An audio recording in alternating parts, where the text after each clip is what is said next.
மீனா, ராஜையும் அரசையும் தூங்கிட்டாங்களா? தூங்கிட்டாங்க சித்தப்பா. நான் இங்க தான் படுத்திருப்பேன். நீங்க எல்லாருமே பயப்படாம தூங்குங்க.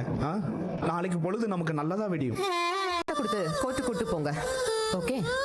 Okay doctor. நீங்க போய் உங்களுக்கு டிஃபன் ஏதாச்சும் வாங்கிட்டு வாங்க. மேடம்.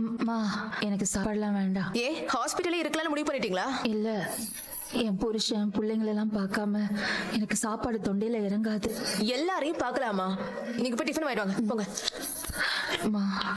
சொல்லுங்க. இன்னைக்கு எங்களை விட்டுருவாங்கல்ல? கோர்ட்ல ஜட்ஜ் என்ன சொல்றாரோ அதுபடிதான் பண்ணுவோம். எங்களை விடக்கூடாதுன்னு சொல்லவும் வாய்ப்பு இருக்கா?